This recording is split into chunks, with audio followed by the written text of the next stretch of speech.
Alright, so this is going to be an onTouch advanced version of the previous onTouch. So let's open Roblox Studio, and this is just going to be a plain base plate. So we're going to add on our part, right? So you already saw in the previous tutorial on onTouch how the basics of it work. So local function onTouch hit script.parent.touched connect to onTouch. So when that brick's touched, it is going to connect to this function.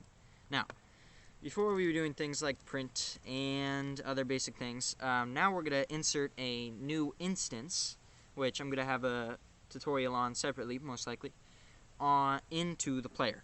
So local my new instance is equal to instance.new. So how instance.new works, just brief overview. It needs to be spelled exactly like this, and we're going to make a string value, insert it, and if I type comma and then I type where I want it inserted, it will insert into the part that is hit. So the part that touches the brick, right?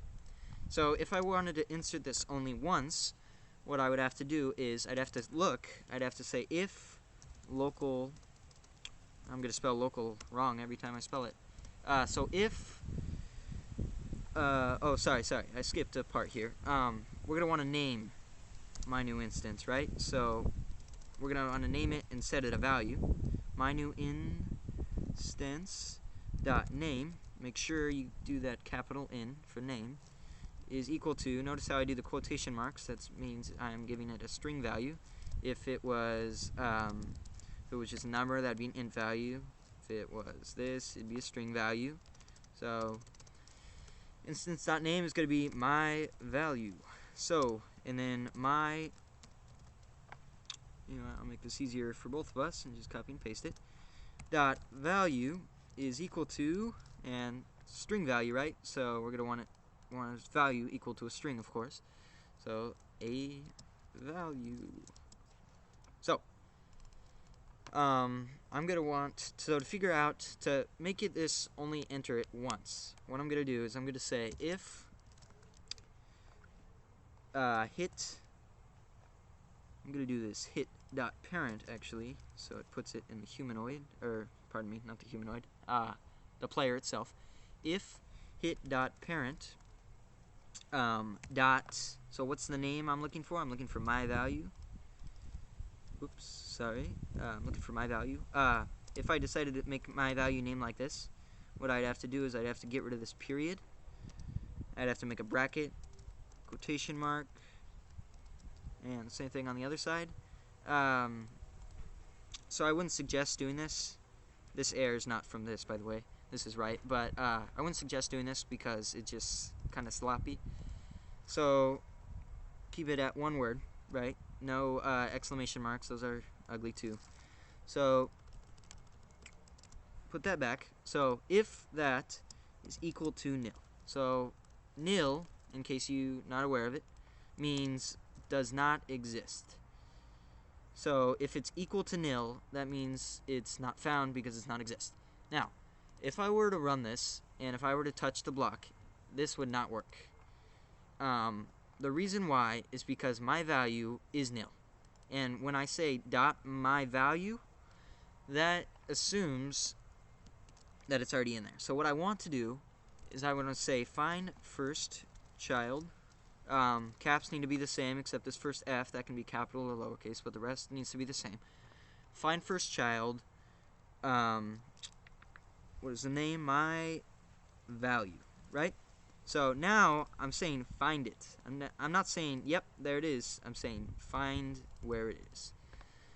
So if that is equal to nil, which it is, of course, and then else, end. So the reason why there's nothing here is it's going to be the other scenario would be if this was not nil, which means it's already in the person.